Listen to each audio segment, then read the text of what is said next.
Rose bursts into the kitchen, clutching a stack of crayon drawings made by her sunshine cadets. Mushroom cloud stick figures crouch under captions like, "The day after." Haunted by the children's anxiety, she confesses to Blanche, Dorothy, and Sophia that the threat of nuclear war kept her awake counting livestock instead of sheep.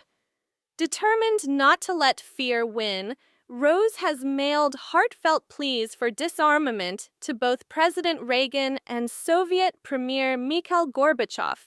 Letters she signs simply, "Rose Nyland, concerned citizen." The others nod politely, assuming the envelopes will vanish into bureaucratic black holes. Sophia is too busy rehearsing a senior center talent show act called Sophia and Sophia, a one-woman ventriloquist routine performed with a hand mirror to pay much attention. That evening, Dorothy returns from school to find the living room littered with index cards, scissors, and faint odor of rubber cement, evidence that Rose has also created an illustrated piece brochure titled, "Boom is Bad, Hugs Are Good." Blanche flips through the homemade booklet, impressed by Rose's pastel palette, yet skeptical of its diplomatic reach. She reminds everyone that global policy rarely hinges on St. Olaf slogans. Rose counters that change starts with a single voice, however small, and gazes at the mailbox outside, as if it were a magic portal to the Kremlin. Sophia's dummy echoes her words in a gravelly falsetto, prompting Dorothy to declare an embargo on mirror-based dialogue before she loses her grip on reality. 2 weeks later, a stern man in a charcoal suit appears at the front door, flashes a diplomatic badge engraved in Cyrillic, and asks to speak with Little Rose, the young girl who wrote the touching letter to Premier Gorbachev.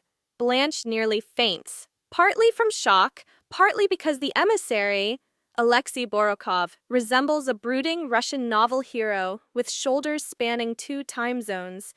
Dorothy ushers him in, stalling while Rose finishes planting daisies. They struggle to explain that their Rose is a 40-something woman who thinks lutefisk qualifies as a major food group. Alexei's eyes widen, but he quickly insists the premier is eager to meet her anyway. The Soviet press office has scheduled a televised reading of her letter in 72 hours, right here in Miami, under the assumption that a heartwarming, wide-eyed child will plead for peace. After Alexei departs, panic ricochets like a super ball in a phone booth. Dorothy fears international embarrassment if Soviet cameras discover Rose is not a third grader. Blanche proposes borrowing a neighbor's niece to play Mini Rose, then teaching her the cadence of St. Olaf proverbs. Rose outright refuses to lie, arguing that authenticity is the only soil where peace can sprout. Sophia, meanwhile, has accidentally vaporized Dorothy's wristwatch while testing a magic trick involving lighter fluid and a foil-wrapped deck of cards. She laments that art demands sacrifice. Dorothy threatens to sacrifice Sophia's act if any more heirlooms combust before the big press conference. The household divides into 2 missions: rescue global diplomacy and salvage a talent show routine smoldering in garlic fumes. Preparations turn the bungalow into a surreal command center. Blanche glues silk doves to the living room curtains to create a visually persuasive ambiance, while Rose practices reading her letter aloud, replacing every nervous with a firm, "I believe." Dorothy contacts Alexei to confess the age mix-up. He reacts with surprisingly gentle amusement and says Moscow values sincerity above optics, so long as Rose can still deliver a moving message. Yet the American network crew arriving to broadcast the event smells ratings gold in a sweet blonde child advocating détente. They threaten to pull coverage unless Rose agrees to at least wear pigtails for the right mood. Dorothy tells them where they can file that suggestion under "Niet." Across town, Sophia drags a reluctant cab driver to a costume shop, convinced a sequined tuxedo will elevate her act from novelty to headliner.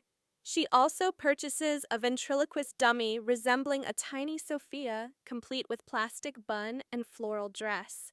The store clerk warns that the doll's mouth occasionally sticks. Sophia shrugs, saying stubborn jaws run in the family.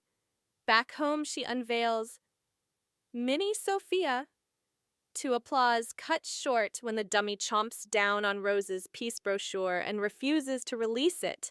Blanche calls it a metaphor for geopolitical gridlock. Sophia calls it practice and reaches for olive oil to loosen the doll's bite. Press conference day dawns humid enough to wilt optimism. Reporters, camera crews, and one bewildered pelican cram onto the lanai, jockeying for prime angles. Edwin Newman, on special assignment from NBC, sets up a microphone beside an enormous world map Blanche bought at an educational outlet. Rose steps forward in a modest blue dress, hands shaking but voice steady, as Sophia hides in the hallway rehearsing her dummy's punchlines. "Take my dentures, please!"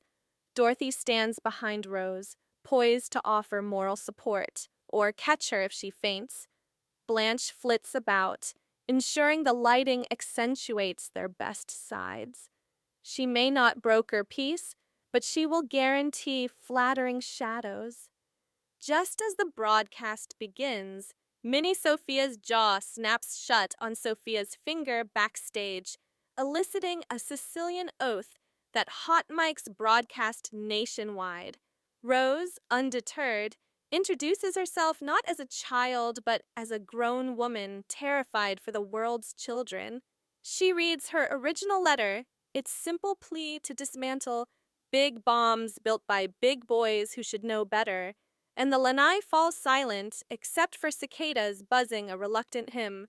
Mid-paragraph, thunder rumbles, threatening to drown her words, but Alexei instructs the crew to keep rolling. In dramatic cinema, he says, even storms pay respect to sincerity. Rose concludes with a St. Olaf blessing that translates loosely to, "May your cows never wander and your hearts never harden." Cameras click like castanets. Edwin Newman murmurs that perhaps journalism hasn't seen optimism die quite yet. The telecast sparks a cultural moment. Phones at the local NBC affiliate explode with callers praising Rose's courage, though one anonymous voice complains she mispronounced glasnost. Overnight, satirists riff on the surprise that a middle-aged Midwesterner became the face of nuclear sanity, while political pundits brand her address the likable lecture. Blanche basks in second-hand fame, fielding interview requests as Rose's glam sultant. Dorothy writes thank you notes to diplomats, each revised 4 times to balance gratitude with a discreet reminder that global peace shouldn't hinge on one cheesecake-loving household. Meanwhile, Sophia finally debuts her act at the Senior Center talent show. Nerves sabotage her opening gag when Mini Sophia's mouth jams again, forcing Sophia to ad-lib. She turns the malfunction into a mock debate between real Sophia and silent Mini Sophia over which one can out-sass the Grim Reaper. The audience howls, awarding her first prize for unintentional prop comedy. She accepts the ribbon, declaring that sometimes perfection is overrated. An insight, she notes, her roommates just taught the entire free world. Back home, she presents the trophy to Rose, insisting it belongs beside any future Nobel Prize. Rose blushes beet red velvet, then uses the dummy's stuck jaw to crack walnuts for celebratory sundaes, proving accidental détente extends even to dessert prep. A week later, an embossed envelope bearing the Soviet seal arrives. Inside is an official communiqué thanking Rose for reminding leaders that true strength is measured not by arsenals, but by the fragile hopes of everyday people. Attached is a small lacquer box containing a Russian nesting doll. The innermost figure holds a tiny olive branch carved from Baltic birch.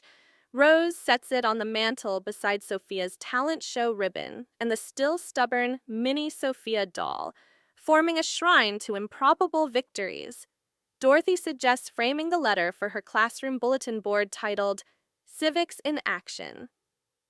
Blanche volunteers to design a more glamorous matting, red velvet with gold braid. Arguing diplomacy deserves style. That night, the girls gather over, what else? Cheesecake, this time drizzled with lingonberry sauce in Rose's honor. They watch Edwin Newman's follow-up segment, Celebrating Citizen Diplomacy, tearing up when footage of Rose's speech airs alongside children from both nations releasing paper cranes. Dorothy raises her fork to salute courage sprung from simplicity. Blanche adds a toast to improv skills under live television.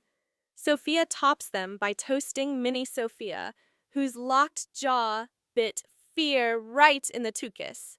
Laughter echoes as the credits roll on another Miami evening, proof that one voice, one joke, and one stubborn puppet can shift the weight of an uneasy world, if only by an inch, but an inch closer to peace is still progress.